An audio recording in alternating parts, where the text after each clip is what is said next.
हरे कृष्णा, राधे राधे। स्वागत है आपका कन्हैया स्टोरी की आध्यात्मिक यात्रा में।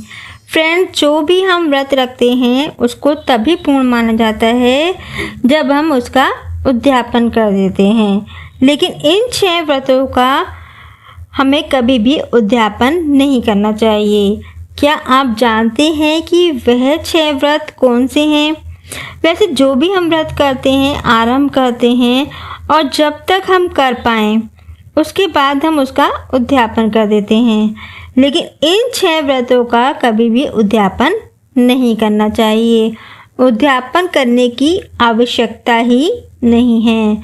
आरंभ के बाद उद्यापन का नियम है, लेकिन इन 6 व्रतों का उद्यापन कभी भी नहीं करना चाहिए, आवश्यकता ही नहीं है। तो आइए जानते हैं कि वो 6 व्रत कौन से हैं। सबसे पहले आता है करवा चौथ का व्रत। जो भी आप करवा चौथ का व्रत करते हैं उसका उद्यापन कभी भी नहीं करना चाहिए। करवा चौथ का जो व्रत है वह पति की लंबी आयु के लिए रखा जाता है। दूसरे नंबर पर आता है नवरात्रि का व्रत। नवरात्रि के व्रत में हम माता को घर पर लाते हैं, उनकी सेवा करते हैं, अच्छी तरह से व्रत रखते हैं, तो इनका उद्यापन भी नहीं किया जाता है। तीसरे नंबर पर आता है कृष्ण जन्माष्टमी। इसका भी उद्यापन नहीं किया जाता है, क्योंकि इस दिन भगवान जी के जन्म का हम उत्सव मनाते हैं, तो उत्सव का भी कभी भी उद्यापन नहीं किया जाता है। इसी तरह से चौथे नंबर पर आता है रामनवमी। रामनवमी का भी कभी भी उद्यापन नहीं किया जाता है, क्योंकि इस दिन भगवान श्री राम जी के जन्म का उत्सव मनाया जाता है। 5वें नंबर पर आता है दुर्गाष्टमी। दुर्गाष्टमी का भी उद्यापन नहीं किया जाता है। और 6ठे नंबर पर आता है महाशिवरात्रि। अगर आप महाशिवरात्रि का व्रत करते हैं तो उसका उद्यापन भी नहीं करना चाहिए, क्योंकि इस दिन भगवान शिव और माता पार्वती की शादी का उत्सव मनाया जाता है, तो इसका उद्यापन भी नहीं किया जाता है। अब आपके मन में यह सवाल उठ रहा होगा कि जो भी व्रत हम आरंभ करते हैं तो उसका उद्यापन करना जरूरी होता है, तो इन 6 व्रतों का उद्यापन क्यों नहीं करना चाहिए? क्योंकि जो भी हम व्रत करते हैं उसमें भगवान की उपासना करते हैं, आराधना करते हैं, लेकिन यह 6 व्रत जो हैं ये त्योहार से जुड़े हैं, इसलिए इनका उद्यापन नहीं करना चाहिए। अगर आप शुक्रवार का व्रत करते हैं, वैभव लक्ष्मी का व्रत करते हैं, मंगलवार का व्रत करते हैं, एकादशी का व्रत करते हैं, गणेश चतुर्थी का व्रत करते हैं, तो इनका उद्यापन करना जरूरी होता है। व्रत के बाद उद्यापन करना महत्वपूर्ण होता है। उद्यापन के बगैर व्रत का फल नहीं प्राप्त होता। बता दें कि व्रत का समय पूरा होने के बाद जो अंतिम पूजा या अंतिम व्रत होता है उस पर उद्यापन किया जाता है। आप योग्य ब्राह्मण या किसी पुरोहित के द्वारा उद्यापन करा सकते हैं। आपने जितने व्रतों का संकल्प लिया हो उसके पूरा होने के बाद उद्यापन जरूर करें। शास्त्रों में बताया गया है कि आप चाहे एकादशी, पूर्णिमा, सोमवार, मंगलवार, बृहस्पतिवार, वैभव लक्ष्मी आदि कोई भी व्रत करें, उसका उद्यापन जरूर करें। बिना उद्यापन के व्रत निष्फल हो जाता है, यानी कि उसका फल नहीं मिलता।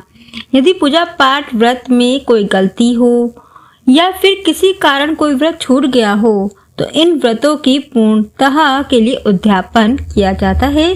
इसलिए आप जो भी व्रत करें उस व्रत का उद्यापन होना अति अनिवार्य होता है। क्योंकि सोमवार का व्रत, गणेश चतुर्थी का व्रत, एकादशी के व्रत का उद्यापन करना जरूरी होता है, क्योंकि इन व्रतों में हम भगवान की उपासना करते हैं, आराधना करते हैं, और जब आप उद्यापन करें तो अपने सामर्थ्य के अनुसार ही आपको उद्यापन करना चाहिए।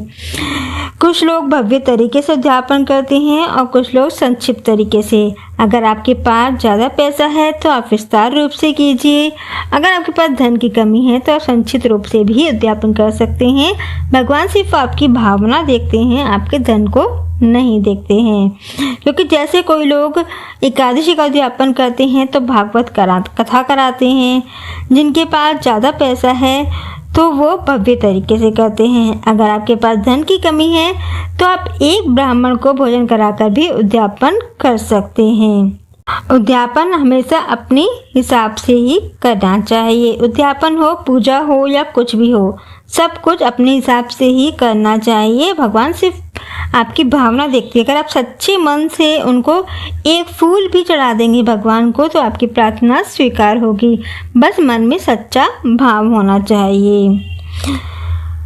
तो एक बार फिर से आपको बता देते हैं कि इन 6 व्रतों का कभी भी उद्यापन नहीं करना चाहिए। वो 6 व्रत कौन से हैं? करवा चौथ, कृष्ण जन्माष्टमी, नवरात्रि, रामनवमी, महाशिवरात्रि और दुर्गा अष्टमी। इन 6 व्रतों का कभी भी उद्यापन नहीं करना चाहिए। तो ये थी जानकारी कि किन 6 व्रतों का हमें उद्यापन कभी भी नहीं करना चाहिए। क्या उद्यापन के बाद फिर से किया जा सकता है व्रत? लोगों को लगता है कि जिस व्रत का उद्यापन कर दिया जाता है उसे पुनः नहीं कर सकते, लेकिन ऐसा नहीं है।